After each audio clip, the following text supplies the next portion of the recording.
Assalamualaikum warahmatullahi wabarakatuh. Halo semuanya, kami dari kelompok 6 mata kuliah pengauditan 1 ingin menyampaikan hasil pengerjaan kami dalam mengungkap studi kasus PT Makmur Sejahtera.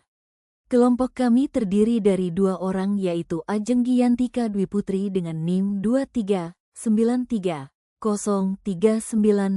dan Desyinta Cahyani 2393043. Latar belakang, PT Makmur Sejahtera sedang diaudit keuangannya untuk tahun yang berakhir pada tanggal 31 Desember tahun 2024. Proses audit masih berlangsung sampai tanggal 20 Februari tahun 2025. Tanggal rencana otorisasi laporan keuangan oleh manajemen. Selama periode tersebut, terjadi beberapa peristiwa yang dapat mempengaruhi laporan keuangan. Standar audit, SA. Ini mengatur tentang tanggung jawab auditor yang berkaitan dengan peristiwa setelah tanggal pelaporan dalam suatu audit atas laporan keuangan. Kami mengambil tema, peran auditor dalam menghadapi studi kasus PT Makmur Sejahtera. Pada PT Makmur Sejahtera terjadi 3 peristiwa penting yang berkaitan dengan peristiwa setelah tanggal neraca, subsequent events, yaitu sebagai berikut.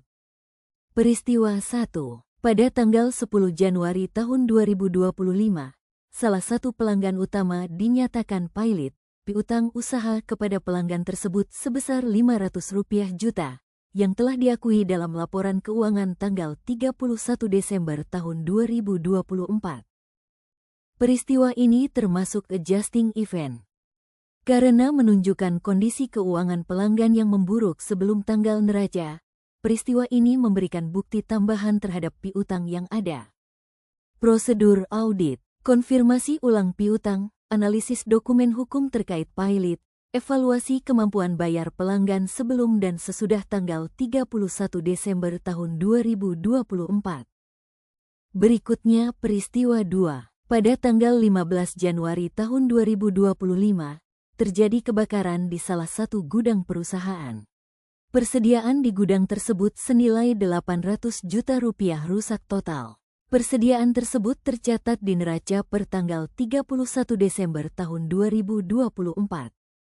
Peristiwa kedua termasuk non-adjusting event. Karena peristiwa tersebut terjadi setelah tanggal neraca dan tidak mencerminkan kondisi keuangan pada tanggal 31 Desember tahun 2024. Prosedur audit, tinjau laporan kejadian, cek laporan asuransi, jika ada, wawancara manajemen tentang penyebab dan dampak kerugian. Evaluasi dampak material, pertimbangkan asuransi, pastikan pengungkapan dilakukan di catatan laporan keuangan. Peristiwa ketiga, pada tanggal 5 Februari tahun 2025, perusahaan menandatangani kontrak besar penjualan ekspor ke negara baru senilai Rp2 miliar. Penjualan ini akan dimulai bulan Maret tahun 2025. Peristiwa ketiga termasuk non-adjusting event. Karena peristiwa tersebut terjadi setelah tanggal neraca dan tidak mencerminkan kondisi keuangan pada tanggal 31 Desember tahun 2024. Prosedur audit, tinjau laporan kejadian, cek laporan asuransi, jika ada, wawancara manajemen tentang penyebab dan dampak kerugian. Evaluasi dampak material, pertimbangkan asuransi, pastikan pengungkapan dilakukan di catatan laporan keuangan. Berikut contoh surat representasinya.